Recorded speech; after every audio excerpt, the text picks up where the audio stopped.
Hi everyone, welcome to week 12. This week we're going to be talking about endospores and staining endospores, and we're also going to talk about a little bit about eukaryotes. So first let's talk about endospore formation and endospore staining. Sometimes environmental conditions are not favorable to active bacterial population growth. So if there's lack of nutrition, extreme heat or cold, presence of toxic chemicals like antibiotics being toxic to the bacteria, those are all adverse conditions for most bacteria. So some bacterial species have an adaptation that allows them to form endospores to survive those kinds of conditions. So what are endospores? Endospores are extremely resistant dormant cells, and they're formed by some gram-positive bacterial species like Bacillus and Clostridium. Bacteria can form endospores in So what are endospores? Endospores are extremely resistant dormant cells, and they're formed by some gram-positive bacterial species. For example, Bacillus and Clostridium are some species that are able to form endospores. Bacteria can form endospores in approximately 6 to 8 hours after being exposed to the adverse conditions. And that process of forming the endospores is known as sporulation. The normally growing cells that form the endospores, those are called vegetative cells. So the endospores are metabolically inactive and they're dehydrated. And some can even remain viable for thousands of years. And then when the endospores are exposed to more favorable conditions, they can germinate back to the vegetative state, and they can do that in as quickly as 90 minutes. So those metabolically inactive, dehydrated endospores are now extremely resistant to heat. They can even resist being boiled, resistant to desiccation or being dried out. They're extremely resistant to toxic chemicals, including disinfectants, antibiotics, and even UV light. But they can be destroyed with an autoclave. An autoclave is a machine that uses steam under pressure to sterilize things, and we use that in the lab all the time.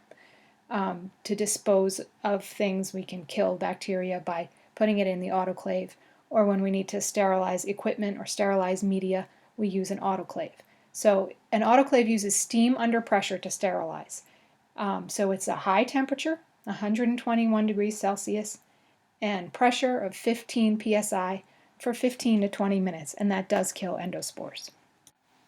There are a few diseases in humans that are caused by endospore formers. Anthrax is one of them. Anthrax is an infection caused by the bacteria Bacillus anthracis, and it develops when the endospores are inhaled, and they germinate, and those resulting vegetative cells can secrete deadly toxins. And back in 2001, very shortly after the September 11th attacks, there was an anthrax bioterror attack in the United States.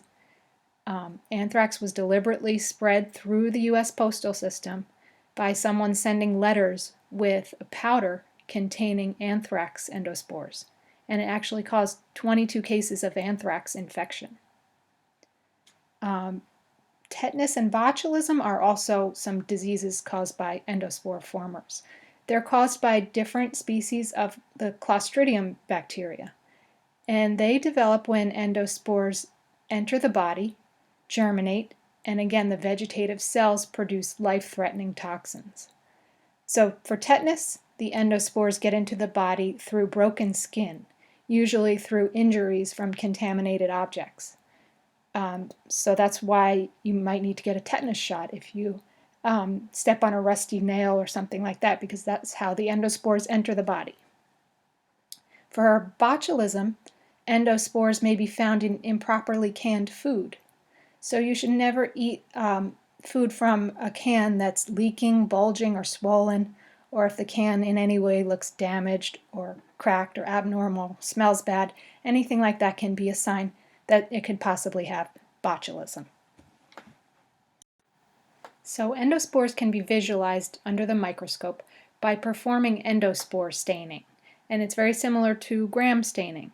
But endospores have tough protein coats, and they're highly resistant to normal staining procedures, but they can be stained with a special stain called malachite green. And malachite green is driven into the endospores, into those protein coats, with heat. The malachite green is water-soluble, and since the vegetative cells have been disrupted by the heat, the malachite green rinses easily away from the vegetative cells, but stays within the endospores. So the endospores are going to look green under the microscope, and then the vegetative cells can readily take up the counterstain, which is safranin, so that they appear pink under the microscope. So all throughout this semester in microbiology, we've been talking about bacteria, which are prokaryotes. But we're going to take a little bit of time now to talk about eukaryotic microorganisms. Now, you'll remember from your general bio classes learning about prokaryotic and eukaryotic cells. So how are eukaryotic cells different than prokaryotic cells? Eukaryotic cells have a nucleus and other membrane-bound organelles. So prokaryotes, we've been talking about bacteria this whole semester. Bacteria are prokaryotes. Both bacteria and archaea are prokaryotic organisms. Eukaryotes include animals, plants, fungi, and protists. So some fungi and some protists are microorganisms. So we're going to talk a little bit about those today, fungi and protists that are microorganisms. So first, talking about some microorganisms that are in the kingdom fungi. Yeast and mold are both fungi. And the difference between the two, yeasts are unicellular, as you can see in the picture here. They are round or oval in shape, and they're not colorful. Molds, on the other hand, are multicellular. They are filamentous or thread-like, and they can be a variety of colors. So Aspergillus and Penicillium are two of the most common molds found in air samples. And if you remember back to our very first lab, we did an air sample plate where we took a petri dish and left the lid off and exposed it to the air to see what would grow. And we did get growth of mold, likely Aspergillus and Penicillium. So the main difference between those two is that Aspergillus contains an unseparated conidiophore, which is the reproductive structure you can see here in the picture, whereas Penicillium contains a separated brush-like conidiophore. So also looking at the chart for some of the differences between the two. Aspergillus is any genus of ascomycetes fungi with branched and radiate sporophores. Penicillium is a blue mold commonly found on food, and it's used to produce penicillin, which is an antibiotic. The color is different between the two. Aspergillus is green to black, whereas Penicillium is blue. I mentioned the difference in the conidiophores between the two. And then also Aspergillus causes aspergillosis in the lungs. Penicillium is used in the production of antibiotics, which are effective against gram-positive bacteria. So here are some actual microscope pictures. Aspergillus and Penicillium, you can see the difference in the way they look, the way the conidiophore is shaped. And that's how you can identify them under the microscope. And then we also have a picture here of yeast, which are unicellular. Now let's move on to protists, which are another group of eukaryotes. So there's two different types that we're going to be talking about today, algae and protozoa. They're both protists, but they're very different from each other. Algae are kind of considered plant-like protists. They are able to make their own food by photosynthesis. And some of them are unicellular, like you see here in the picture at the top, but some are also multicellular. So seaweed is an algae. It's not a plant. It's a multicellular algae. And then protozoa are the animal-like protists. So they need to ingest other organisms or organic molecules. So they're actually heterotrophs, like animals. They need to eat something. And this picture on the bottom shows a protozoa, and it's actually wrapping the cell around a particle of food to absorb it. Protozoa are unicellular, and some types are parasitic to humans. So as I said, some protists are parasitic. Many protist and parasites have at least two stages in their life cycle. They have a cyst stage and a trophozoite stage. The organism, when it's in the cyst stage, it remains in a dormant, resistant state. And when it's a cyst, it's the mechanism of transmission between hosts. In the trophozoite stage, that's the activated feeding stage in the life cycle, during which the parasite reproduces and can cause disease. So an example is a protist called Giardia, which causes giardiasis. It's the most common intestinal parasitic infection in the United States. And as you can see in the picture, it can be passed from one person to another by a fecal-oral transmission of cysts.